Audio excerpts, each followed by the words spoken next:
This lecture will consider information on the statement of cash flow. This corresponds to chapter 13 in the text. If you look at the chapter, it is quite long. We will not be preparing statements of cash flow for our purposes in this course, but what is important for you to get from this discussion is the significance of the statement of cash flow, the type of information that you can get from the statement in order for you to better understand what is going on with the company financially. So I'm going to go through some general information.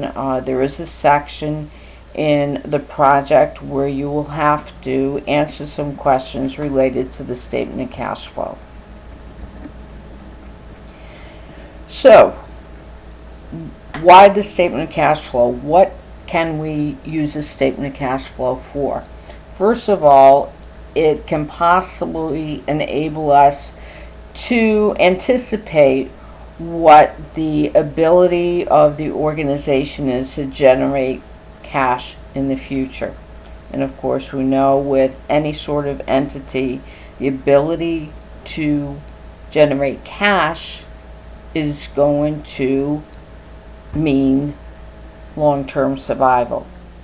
Number two, the statement of cash flow would be able to give an indication as to whether or not company or the corporation can pay dividends and meet its obligations. In other words, pay its bills and pay off any outstanding loans.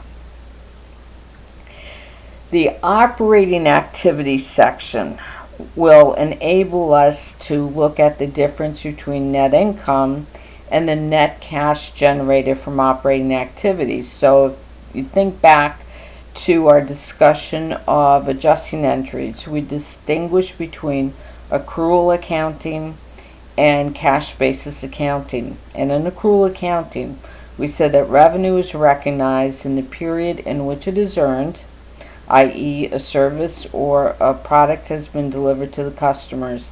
You're recognizing that revenue even if you haven't received the cash. Then, also according to accrual accounting, expenses are recognized in the period in which they're incurred or the period in which they have derived the benefit from those expenses, whether or not payment has been made. So net income reflects the accrual method of accounting. But this is a statement of cash flow, so we want to take that net income and translate it into cash. So what's the cash flow associated with that net income? And then we'll look at the cash investing and financing transactions during the accounting period, and we have separate slides on each of those categories of cash flows. Alright, in this slide we have the four basic categories. We have operating activities, investing activities, and financing activities. And on the statement of cash flow, those activities have to be listed in that order. So, under each of the boxes, you are given a general description of the items that would appear under each category. So if we look at operating activities, so the income statement items that would be considered operating activities. First of all, the cash inflows from sale of goods or services. That is going to be the major cash inflow under operating activities because we sell to customers, sell products or services, we should be getting cash from them. Also, any interest payments or dividend payments received will also be considered cash inflows under operating activities.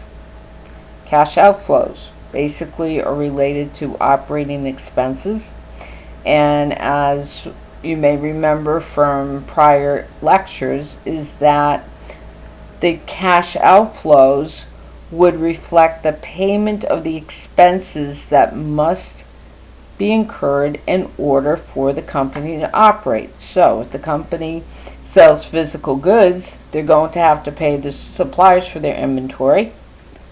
All companies have employees, have to pay the employees their wages and also their benefits. And then, of course, we have the government, and they're going to come looking for their piece of the pie. So we have an outflow, an operating outflow associated with payment of taxes.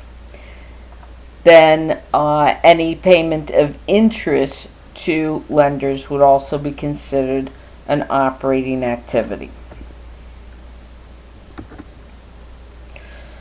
All right, now under investing activities. So in general, investing activities include the changes in investments and long-term assets. So if we look at the cash inflows, one would be proceeds from the sale of property, plant, and equipment.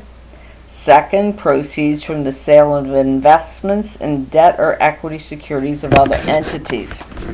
Turns out that the major investors in corporate securities, for example, stock, are other corporations.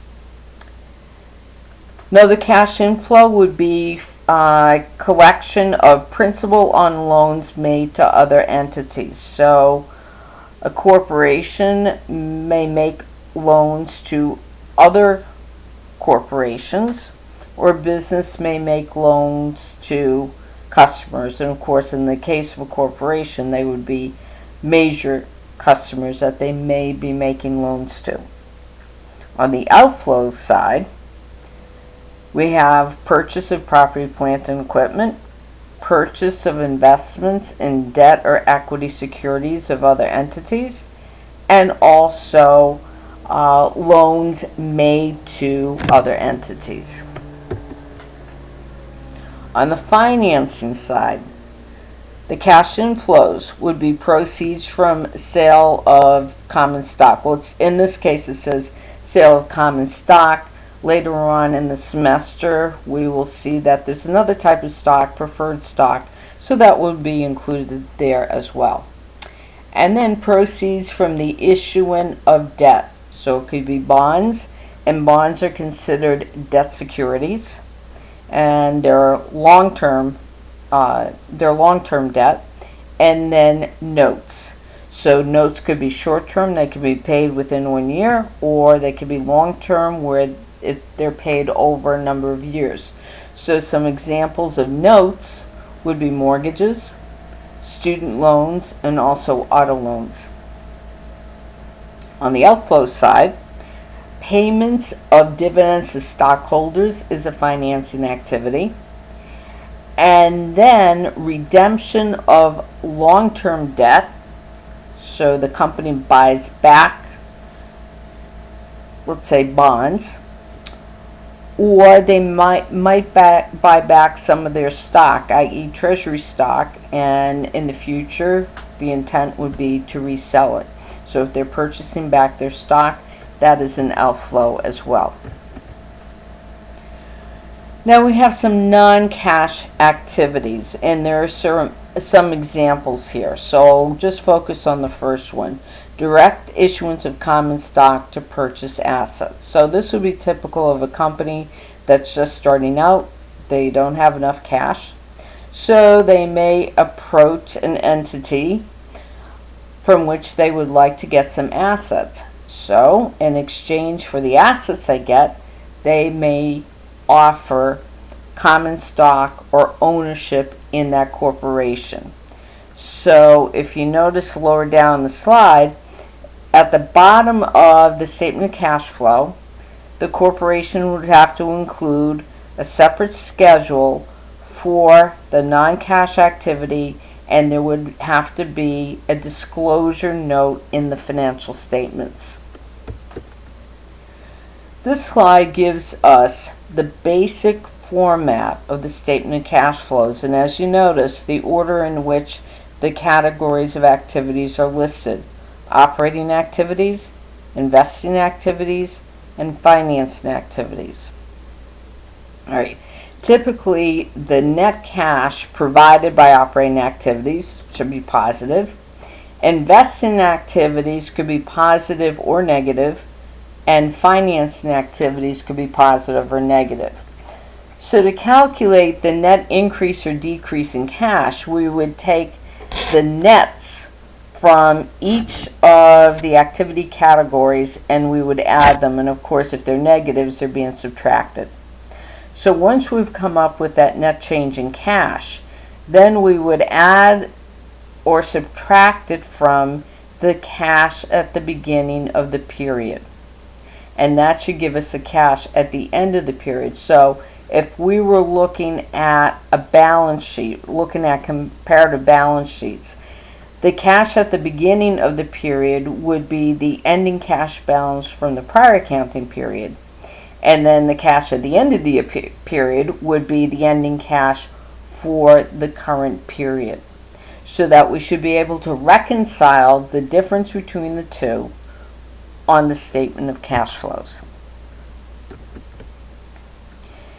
This is just a diagram of operating activities, and earlier in the presentation there was a slide that listed cash receipts, cash payments under operating activities. Now we just have it in picture form to reinforce what we're talking about. Now, this slide presents operating activities according to the direct method. There are two methods of putting together the operating activity section of the statement of cash flow. There's the direct method, as you can see in this slide, and there's the indirect method. The indirect method is the method that is most commonly used by corporations, and when you select your corporation and you look at the financial statements, you will probably have the indirect method for the operating activities of the statement of cash flow. The last slide I'm going to show you here is an illustration of the statement of cash flow, and they did use a direct method in preparing the operating activities section. But what I want you to note here is not only the format, but the actual calculation of the net cash for each of the activity categories. So if we look at operating activities, we have net cash provided by operating activities. So the inflow was the cash receipts from customers, and then we have the cash payments for expenses.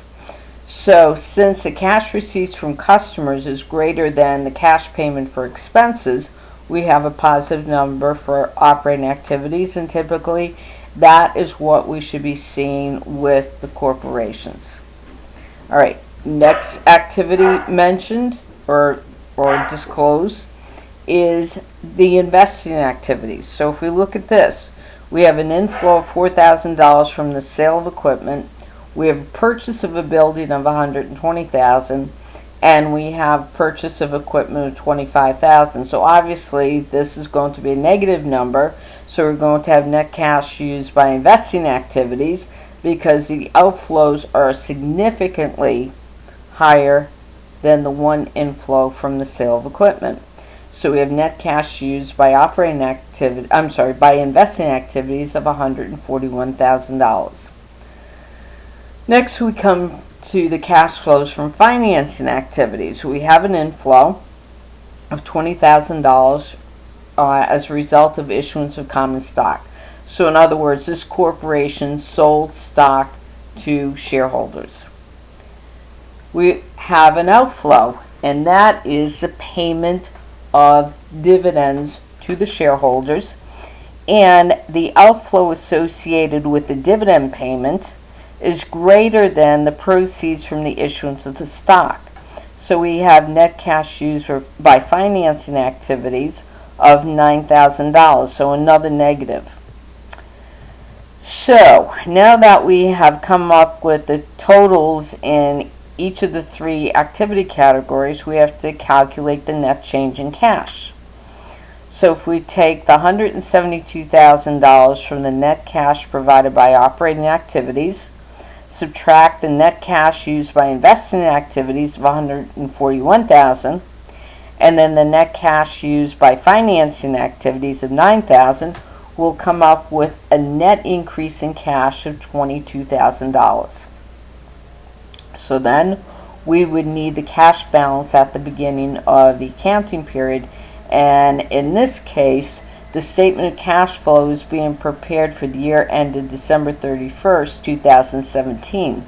So therefore the cash balance at the beginning of that period would be the cash balance for the year ended December 31st, 2016.